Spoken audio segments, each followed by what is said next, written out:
Hello, everybody. My name is James. Welcome to the final podcast of day 4 of Correspondent Week. And our Aston Villa correspondent Lee Jackson is with us. How are you, late? Very good, thanks. How are you getting on? Long week. Yeah, it's all good, mate. Not too bad, thank you. Now, people might be in a bit of a faff. "Oh, I hope James and Lee didn't record before Villa played Roma on Wednesday night." No, don't be silly. It is literally first thing Thursday morning. What do we think the situation is with Morgan Rogers? Well, there's a bit of doubt.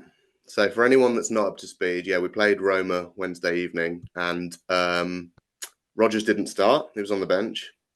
Half time, Emery made about 6 or 7 changes, Rogers being one of them. And after 3 minutes, he hobbled off down the tunnel. I say hobbled, and I mean that quite literally. He walked off, he walked down the tunnel. He wasn't stretchered off. But yeah, it's concerning because I think a lot of people have got their eye on him. Yeah, its ankle is the reported problem, but at the time of recording, we know very little more than that. And I suspect that probably when you hear this or watch this, we're probably still not going to know. Hmm. But obviously, it could date. That's a huge blow, Lee, because he was probably 90% to be starting with me in my FPL team. For the benefit of the audio listeners, Lee is nodding along in agreement. I presume that was the same for you. Yeah, yeah, well in my thoughts. How important is he? To Villa, or how good is he as an FPL asset? Well, both. Well, he's very important to Villa because he's so versatile. We've seen him play on the left, we've seen him play through the middle. Um, his talent, we're all very aware of in terms of how he dribbles, how he runs with the ball. Um, and as an FPL asset, yeah, similar. We all saw how well he did last season at 5.0. I mean, we were sat here this time last season saying that's cheap, 5.0 for Rodgers. 7 now, which is obviously a fair bit more, but I still think that's a good price. And as I said, at 7, he was still well in my thoughts for game week 1. Yeah, And still is. absolutely. He still is, I should say. Well, yeah, you've still got another friendly to go this weekend, haven't you? Yes, we've got two friendlies actually. We play Saturday and Sunday. So we may see a first 11 and a reserve 11. More likely, though, knowing Emery, we'll see a half and half and a half and half, which won't help too much on a who's going to start selection, but it will give us a view on is Rodgers fit or not. Yeah. What does this need now at this stage, Rogers to appear this weekend for you to start with him? Oh, I think so. Yeah, he's got to get some minutes. If he gets half an hour off the bench on at the weekend, he's probably good to go. But if he doesn't feature at all, I don't think you can go there, can you? Yeah, I think ordinarily, if a player came off after just 7 minutes, that's huge alarms. All I Mm. would say is he might have something's not right here. Right, it's Yeah, friendly, get off the pitch. it's That is a pre-season. Exactly. possibility. Exactly. Yeah, I can't think that I would have started without him, but I'm already thinking about the alternatives, I think, though. Yeah, it's game week 1. You don't want to take risks, do you? The last thing you want is to get there and find he's not starting, and then Emery says, you know what, it's going to be a month, and straight away game week 2 you got a problem. Would you consider if we're in a position this time next week and Emery comes out and says that he's going to be 50-50 and that's the information we've got, would you still consider starting with him? Just in the sense, obviously, the fixtures you've got afterwards are great. I mean, you're top of my ticker across the first 7 by distance. Yeah, it's a lovely run, isn't it? Um, don't play any of the last season's top 5 in the first 7. Yeah, it's nice fixture wise. We've got Newcastle home's tough first game, but we've had a good record at Villa Park against them the last few years. Scored 4 against them at Villa Park last season. Scored 3 against them at Villa Park a couple of years back. So And yeah, Sire said, by the way, expects to get well beat by you, our Newcastle correspondent, as it stands. I don't know about Welby, but yeah, there's I don't think there's anything to fear in our fixture list. So in the short term, if anyone's looking at early wildcards, Villa have got to be on the radar. I guess either way, whether you're a lot of people are looking at that period, sort of game week 8, and I think if you're looking at that specifically, you're looking at this one to go treble Villa. So I think you'd have been thinking in your mind, Watkins, Rogers, one more. Yeah, exactly that. And that's going to lead people to look at alternatives. Worth saying as well. I mean, game week 8, you go to the team that finished 17th last year, Lee. So you're still top. You're actually still top of my ticker when I get to the first 9. And that's despite Tottenham away and Manchester City following including the in City game game. week 8-9. I think the fact that it's City and Liverpool together in 9 and 10 will make many want to jump off ahead of potentially the Tottenham game in game week 8. Cause a few like Chelsea come back into some good fixtures. West Ham, Arsenal got a good run of roundabouts then as well. Yeah, good fixtures. And then actually after the City Liverpool game, there's another good little bit as well. Around the period people want a wild card for sort of game week 13 as Mm, well. Then gets a bit tougher again looking into Christmas. So it feels like it. I'm looking at it and thinking I can hold Villa assets all the way through here largely. mm, Like Rogers probably would have been one more. I would have thought, right, I'll hold all the way through. Watkins probably would have been more, and I spoke about this with Suj last week. Watkins to Gyökeres around about that time of the switch. I felt that was a real consequence of Gyökeres' price. It made Watkins more interesting. We'll come on to Watkins and other assets in a little bit. I'm going to talk, Lee, about the perception of the squad. There's a little bit of a perception. Your transfer window has been quiet. I think it's fair to say so far. And because the amount of players you got in on loan to help you with the back end of last season, that you're a little bit light at the moment. Is that right or not? I think, yeah, it is. And I can understand why people have got that view. I mean, Rashford, Asensio were both big players for us at the end of last season. Um, but we have got people like Buendia, who's back from loan. Had a horrible injury a couple of years ago. Was on loan at Leverkusen last season, and in pre-season has been getting a lot of minutes. Bailey's also been getting a lot of minutes in pre-season, and he didn't feature a lot second half of last season. But to be completely honest, I'm not sure with those two whether it's they're genuinely in Emery's plans or it's a bit shop window, get them minutes to try and get them out there. The other name that didn't make our cut for the Champions League squad due to numbers limits was Malen. So Marlon's also been getting minutes in pre-season, scoring goals, getting quite a lot of attention, I think, in terms of people's FPL thoughts as well at 5.5 million. Um, so there are options. I wouldn't go as far to say as we've got a lighter squad than last season. I feel similar in terms of our squad depth compared to last season. Okay. Europa involvement this year. Just missed out on the Champions League. Thursday, Sunday can feel like a pain in the arse, Lee. Yeah, yeah, that was heartbreaking, missing out on the last day, seeing Newcastle lose at home to Everton and thinking all we had to do was win and we'd have been in the Champions League. Although I suppose maybe if they'd have heard that we were winning, things Might might be have gone different. differently. Yeah, exactly. But on paper, that was tough. But we've been in Europe now 3 seasons in a row, and for a team outside the top six to do that is very rare. Um, and if you'd have told Villa fans 5 years ago you're going to be in Europe 3 years running, every Villa fan would have bitten your hand off and been absolutely delighted. So I think it needs a bit of perspective. Do you perceive kind of heavy rotation in Europa? I generally speaking, strongest team in the Premier League most commonly, and I guess a little bit dependent on the quality of your opponent when That's you play in exactly what I was Europa. going to say. Yeah, if we come up against a Sevilla or someone in the Europa League, Are Seville in then it this year? I don't know. It's just picking a random I name don't out. think they are, but if they are, I wouldn't bother, mate, because obviously names on the trophy with them, isn't it? Of My team course, can't win it again. yeah. But yeah, if we come up, I think like you said, if we come up against a really tough team, you're going to see a pretty strong 11. But generally, if possible, he's going to rest players. Do you look at that competition and think it's very winnable? I suppose you must do.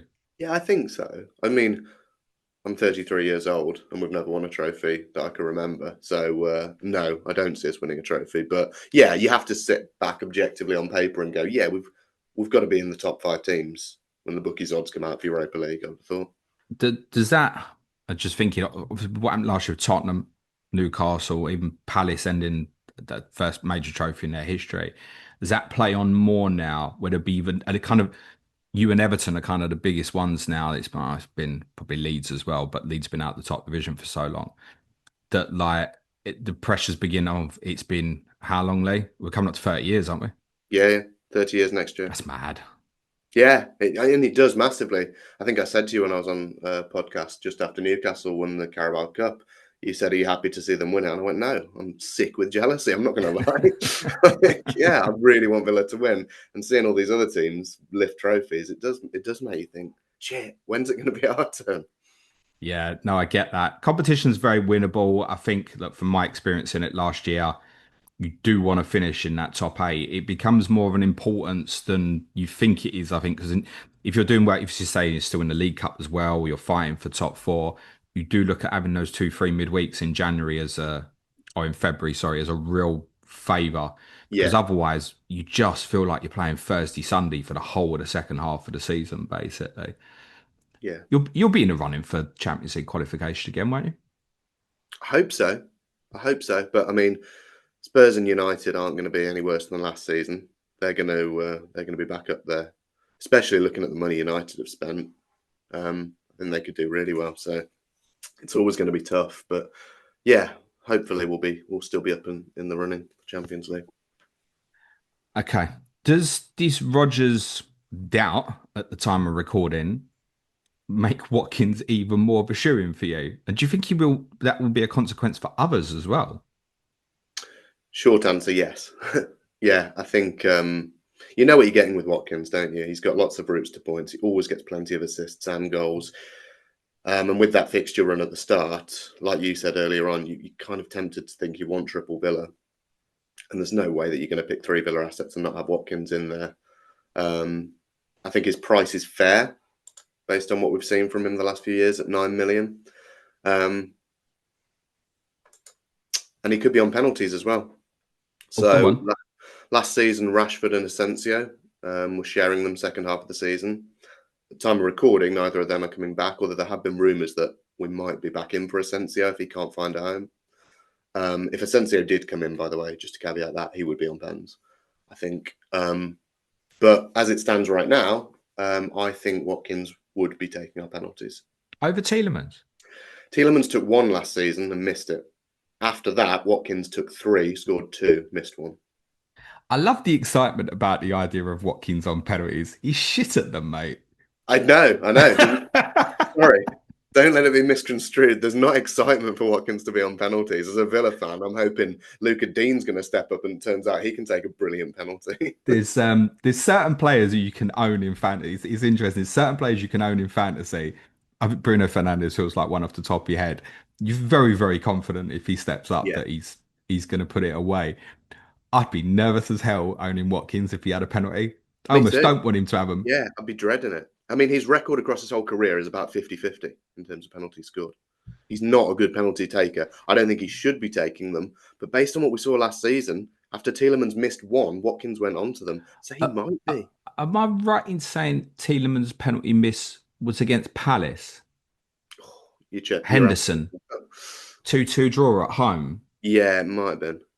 Well, I just add in Henderson's really good at pens as a Mm, goalkeeper. yeah, yeah. But it's more the fact that after he missed that, he came off them and Watkins went on them for 3 in a row. Watkins missed one and scored 2. So you think Watkins be on him? As it stands, I think so. But it's not clear, is it? I mean, the reality is that does make him better, despite what we're joking. The idea, who knows, you could end up suddenly getting penalties every other week, and then that is a major difference maker, actually. Mm. Okay, I'll take it he's going in for you, Lee. Yeah, 100%. Have you looked at a path where you're foreseeing captain him at all? No. Not at all. No. No, one of my sort of FPL principles is play it safe with captaincy. I don't tend to really move off your likes of your Salahs, your Haalands, your Palmers. Boo. Boring. What can I say? Boring FPL manager. No, that's fine. I mean, there's a few out there. Salah goes to Chelsea game week 7. Watkins has Burnley at home, right at kind of the end of your Yeah. really outstanding run. I think game week 5 at Sunderland, subject to what other people may or may not have, might also appeal. Mm. Particularly those who maybe go to Haaland route and stick that way, because City go to Arsenal in game week 5. So obviously, look, he doesn't have to be captained. I'd say what I would say about him, other than the game against Everton, game week 4 last year, and Everton is worth saying were a bit of a mess at that time. I've not felt quite comfortable to take that plunge of him. When fixtures like Burnley at home come round, I feel like you should do it. These often feel like the games he doesn't return in. Is there something psychological that I'm just feeling in that? Because I've owned him the majority of like the last 2 seasons in fantasy. No, I agree. I never feel compelled to captain Watkins. He doesn't feel like the sort of player that's going to go off. He very rarely scores two, three, four goals. Whereas other players, you feel like if you captain them, you've got that upside where you never know they could get a hat trick. Well, some of Watkins, us remember the 6-1 against Brighton, Lee. yeah, yeah. No, I didn't say never. Yeah, he There did we score. land. um, but no, he doesn't feel like a captaincy option for me. Okay. How do you feel about him in comparison to, we don't quite know where we stand yet with Gyökeres in terms of starting game week 1, but he's clearly going to be Arsenal's first choice. How do you feel about that as a versus at the same price? It's riskier, isn't it? You know what you're getting with Watkins, with Gyökeres. I'm in You don't. agreement. Yeah. That's not to say don't pick Gyökeres over Watkins. If you want to take the risk and you think there's that upside to chase, go for it. But it is riskier, and you have to be aware of that. I just can't really see Watkins being bad over the first 7 game weeks. It's not to say I think he's going to go mental, but I can't foresee a scenario where we get to the end of game week 7 and he's got like 3 attacking returns in 7. Like I think he's going to be close to the 1 in 1. Yeah, yeah. He's a safe pair of hands when it comes to FPL. And I think that's what you want from game week 1. Okay. What's the impact of if hypothetically, touch wood, it's not, but if Rogers was, I don't know, needs ankle surgery or something, what's the impact on Watkins of that? Um, not massive. I Does he just mean, almost become even more talismanic in a yeah, way? yeah, probably. I don't think it affects Watkins too much either way. If anything, you could say, yeah, it's a positive for him that Watkins is the man now. We're going to talk about all these other midfielders in a bit more detail in a bit, but it does feel when I look at your squad at the moment, if I think about you on the run in, Rashford, Asensio, etc., felt like the goals could pop up from anywhere. If you're without Rodgers, I'm looking at that team and I'm thinking, yeah, Watkins going to hoover up quite a bit here. And actually, kind of a little bit like Bowen at West Ham, almost makes him Mm, feel even more interesting in a way. I yeah, I wonder mean, if, go on.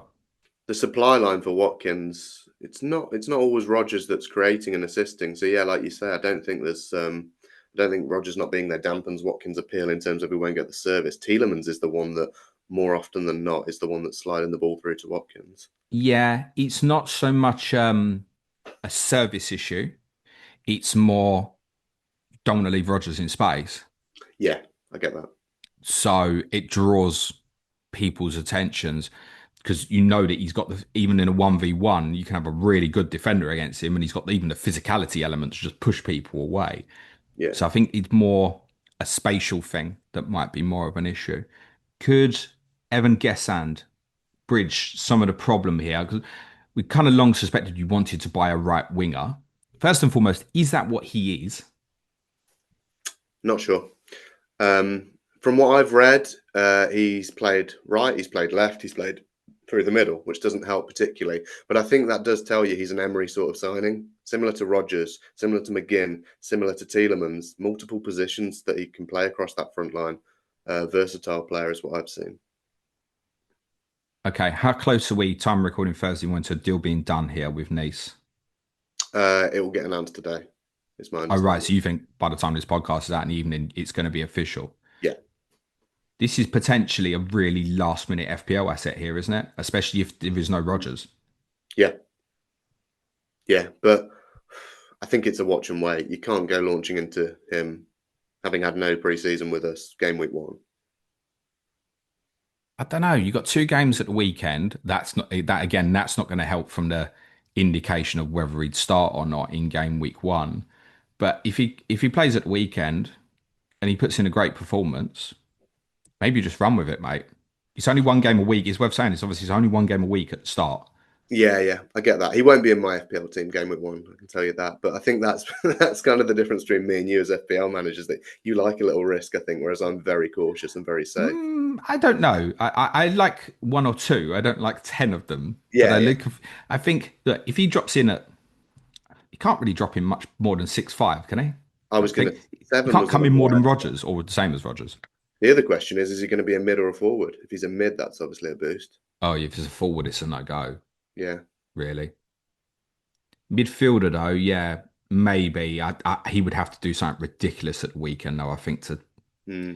That's where I'm at. start with him. But again, he might be one you look at and go, it's Newcastle at home first game. If it's cheap enough, I'll run with it, particularly if there's bad news on Rodgers knowing he's going to get a run. But I guess we can expect more business here, can we, Lee? Or are your hands tired a little bit?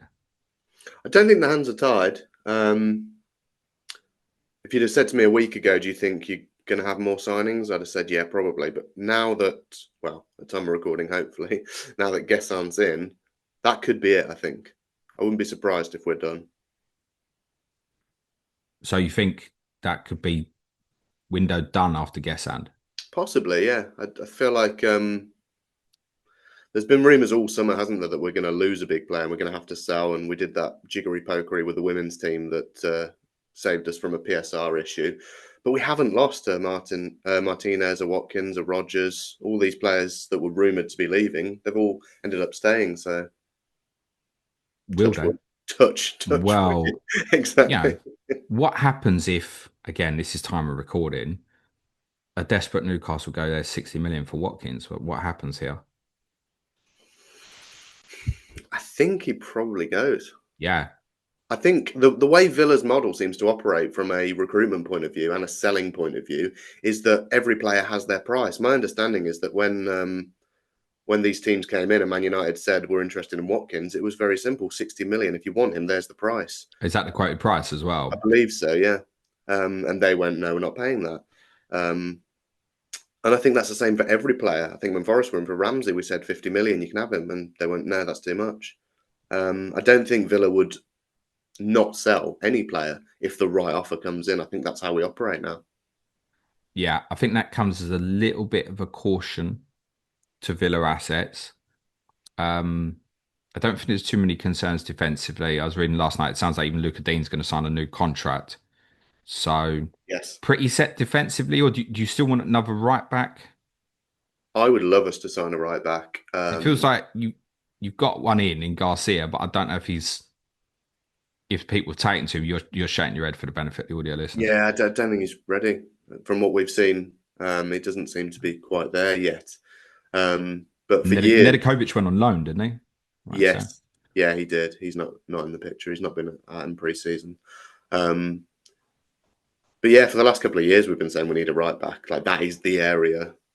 No slight on Matty Cash, but that is the area we could probably upgrade and do with a bit more depth. with Watkins, just thinking though, I mean, I'm just trying to imagine. Obviously, if Watkins went, you'd buy another forward, like quite clearly. But if he picked up a problem this week, who would start as the nine? Probably Marlon. That would make sense.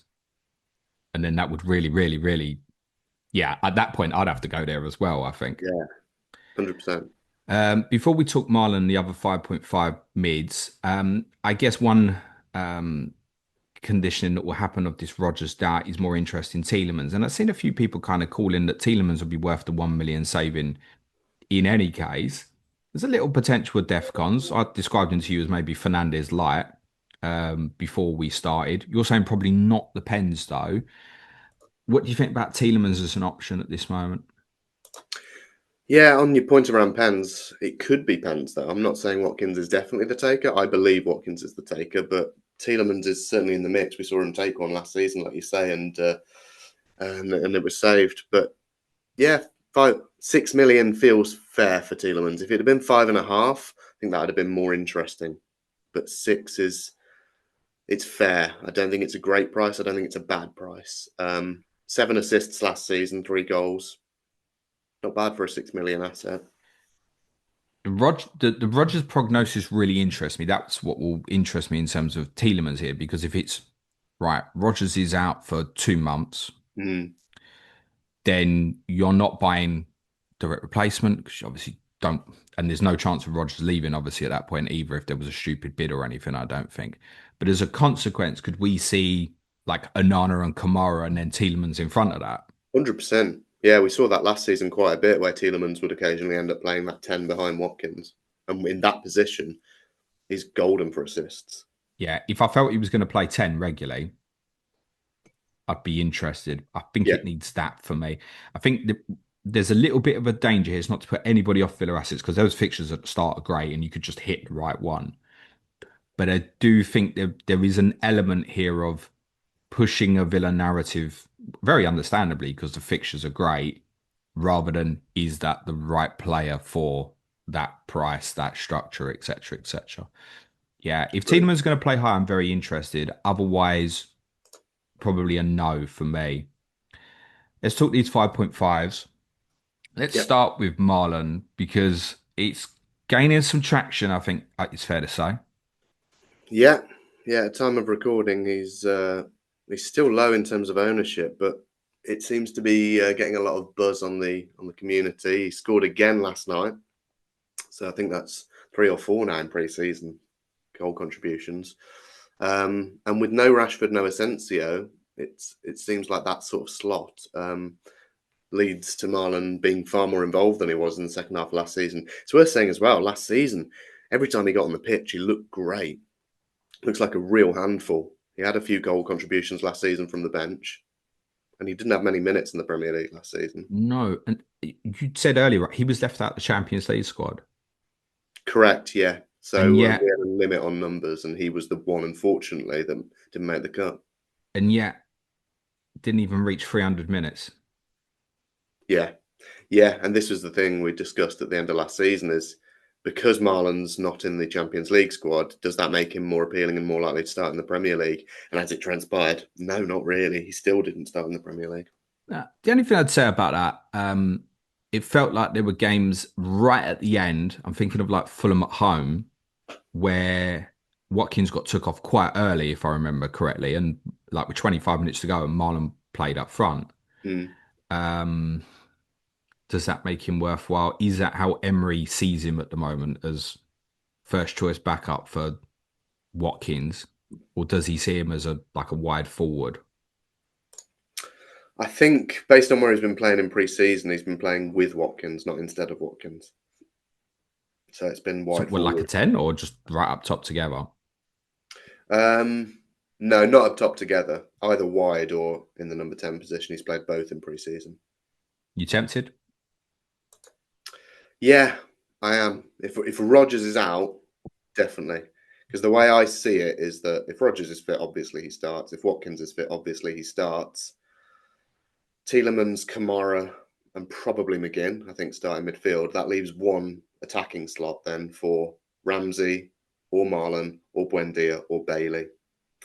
And I think it's likely to be Ramsey or Marlon. It'll be one of those two, I think. But it's tight between those two. It's also a chance though. With say that again. The two behind Watkins, Ramsey. You say maybe Tielemans. I think definitely Tielemans will play somewhere. Yeah, obviously, yeah. Tielemans, Kamara, McGinn. And then I think it's Marlon or Ramsey competing for one spot, whether that's left or right. McGinn will And you're switch. assuming Guessand is the other one, is No, I don't think Guessand comes straight in. I think Emery will probably bed him in slowly. okay. This is it though, isn't it? So we've got new player going to be introduced. It's going to be competitive, and judging by what you'd said earlier, that we might sit here even this time next week, and it's like, Sensi has an option. Yeah, yeah. Okay. It's not clear. It's not clear. Outside of Watkins, Rogers in attack, it's just not clear who's going to start. From them 5.5s, if you had to be pinned down to one of them, Yeah, which one? You're Marlon. going to say Ramsey because it's the most secure, is No, it? I'd say Marlon. No, We I punt think it. Marlon and Ramsey are sort of tight in terms of who's most likely to start. I think it's similar between the two. But if you pin me down right now, I think it'll be Marlon that starts over Ramsey. Bailey? No, I just don't think he's as high up the pecking order. Buendia, you said is back. Yeah, back scored a direct free kick last night. Nice goal. Been getting a lot of minutes in pre-season, but he can't go there. It's just too risky. If you get to game week 3 and he started all 3, different conversation. But as of right now, no. John McGinn, I've seen linked with moves over the last Yeah, 48 hours or so. apparently Newcastle are interested, which I've never They're going seen. to get linked with everybody at the moment. Exactly. I've never seen such a reaction on Villa Twitter though, where everyone just there was no concern. And this could date really badly, but everyone just started laughing. It's like you're coming in for our captain 2 weeks before the season starts. Come on.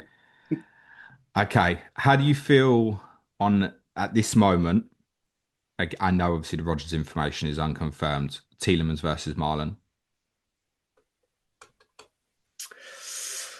I think Marlon being point 0.5 cheaper makes him where I'd want to go, but it is far, far riskier than going Tielemans. Yeah, Tielemans is assured at a minute's whatever happens, isn't it? Yeah, exactly. And he's certain to get some assists throughout the season. He'll tick along. Whereas Marlon, there's a real risk on minutes. I don't love either, to be honest. It's an FPL asset. Yeah, I can't see me punting any of these 5.5 mids No. personally.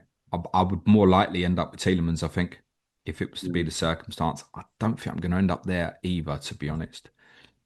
Um, who's going to start in goal game week 1? Martinez. He's suspended, mate. Oh shit! Yeah. In that case, it will be Marco Bizzo. Have you seen bits of him so far? Has he look? Yeah. I mean, Villa fan base in general didn't like Robin Olsen very much, purely because he wasn't great with his feet. And Bizzo looks far more of a Martinez mould goalkeeper, minus the shithousery, where he will just put his foot on the ball, wait for the press to come, and play out. He looks very comfortable with his feet.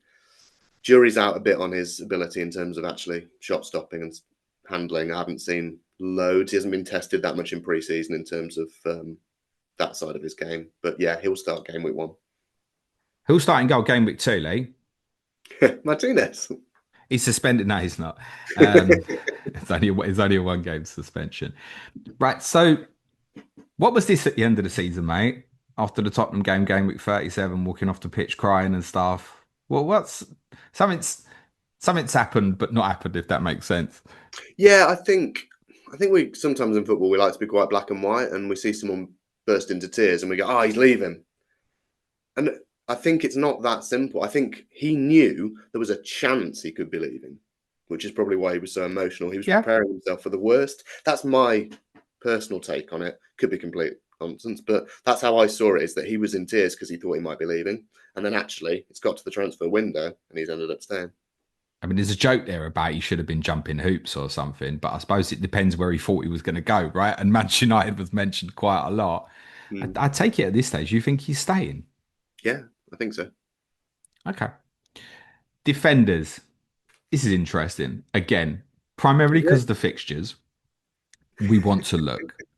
Also, it's well known for those who normally listen to Clash of Correspondents. Me and Lee have a bit of a long running joke about Villa not keeping clean sheets. Yet at the end of the season, there were signs that it was beginning to happen on a more regular basis. I think it was 3 in a row at one stage. I want to say Leeds to the extent that you even changed your Twitter profile to delete the line of Villa never keep a clean sheet.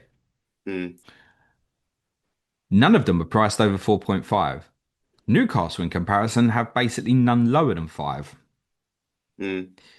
We should be looking here, shouldn't we? Yeah, that's certainly the view that you would take, wouldn't you? Is that the argument you've just put forth makes sense? 4.5 defenders. There aren't as many, are there, anymore, as there used to be? What with these DEFCONs coming in, a lot of players have been pushed up in price, especially centre backs. But it's worth saying, because of the way we play with that high line, is that DEFCONs are not particularly forthcoming for Villa defenders, for any of them. Ezri Konsa last season would have only got 2 points from DEFCONs. Do you know the fixtures over the coming? Sorry to put you No, on the spot. No, not. okay. No, I'm not sure what fixtures they were, but I would imagine they're probably big team fixtures Yeah, I where we're would sitting think in a so. low block. It's.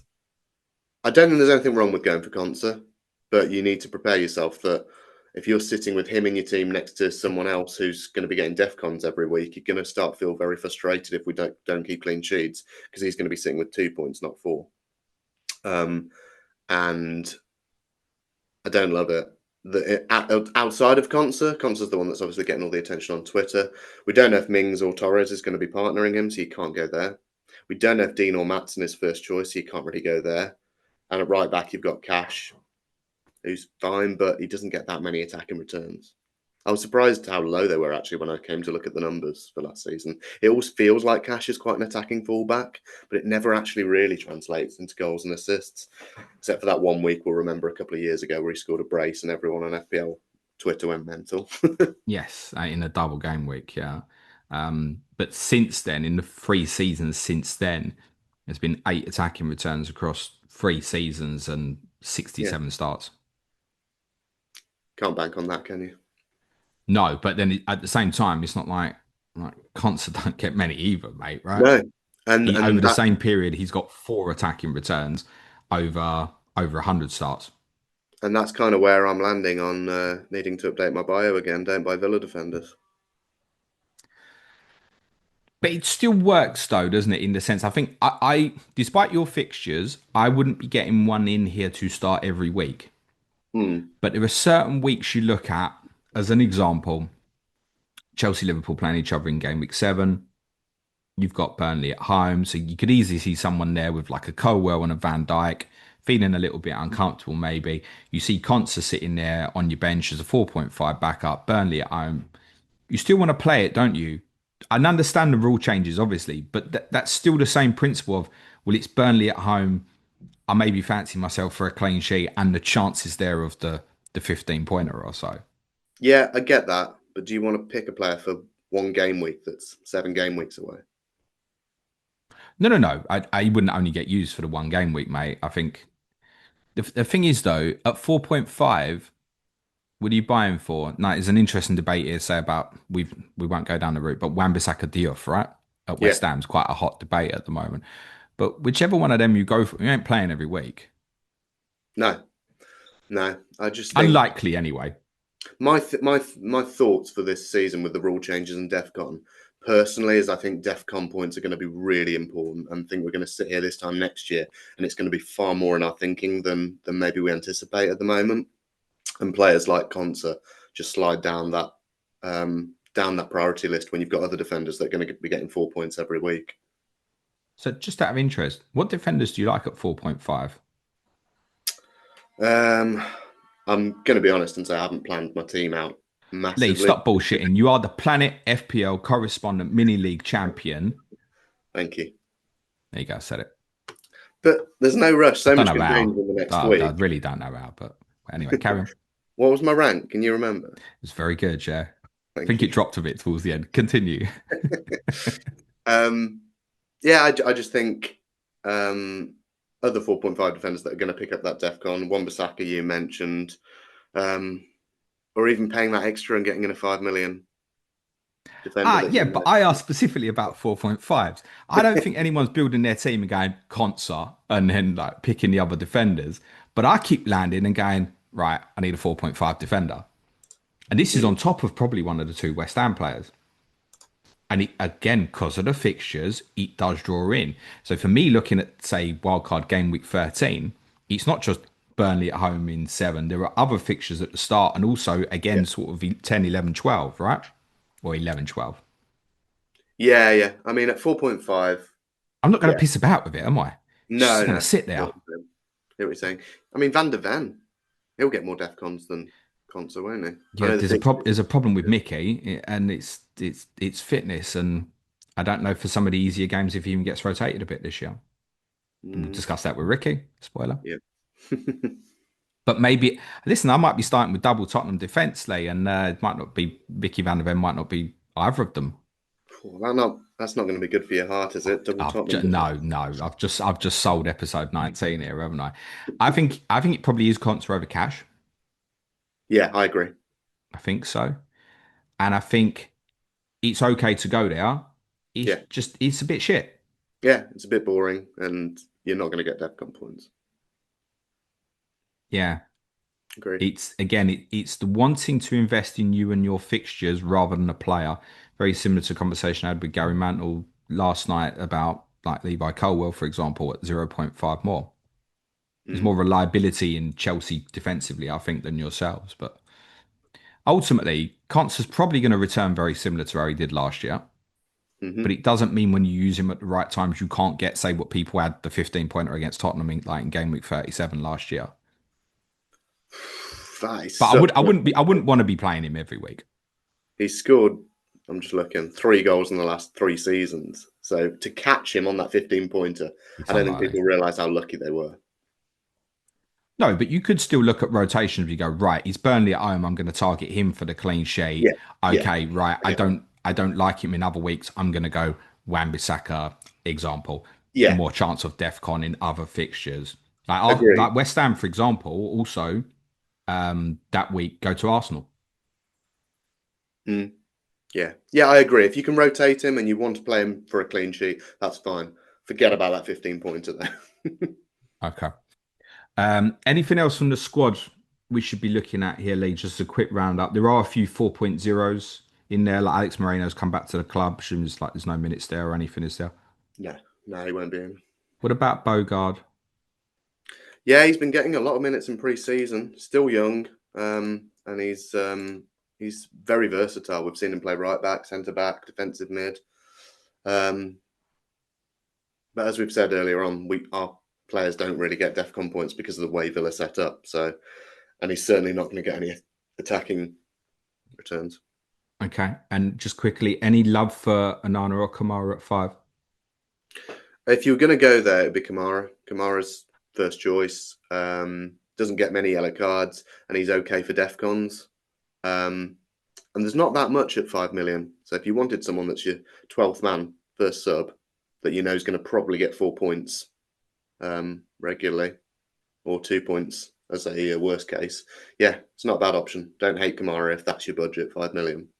Yeah, I'd say he's, from a statistical perspective, a good ball winner, not outstanding numbers like Casado's, but decent. Hence why he's obviously been priced cheaper.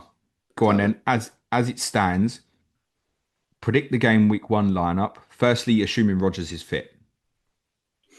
Martinez, Cash, Conser, Torres, Matson, Tielemans, Kamara, McGinn, Rogers, Watkins, Marlon. If Rogers isn't fit, Swap Rogers for Ramsey. I think the profile of players you've got, I think Ramsey is the most similar to Rogers. Hmm. Would you agree with that? Yeah, I think it will start if Rogers is out.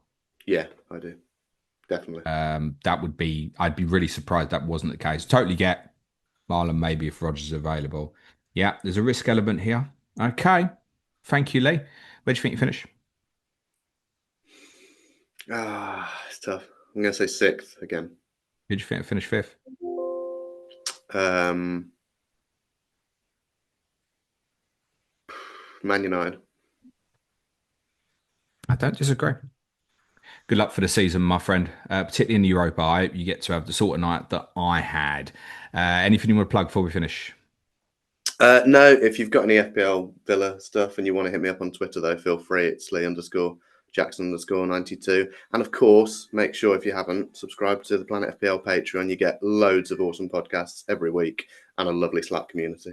Thank you, mate. The way you started that sentence and then said, and of course, I thought you was going to say, and of course, I am the Planet FPL Correspondent Mini League champion. Well done, mate. On the final day of Correspondent Week, I've got a treat for Arsenal fans.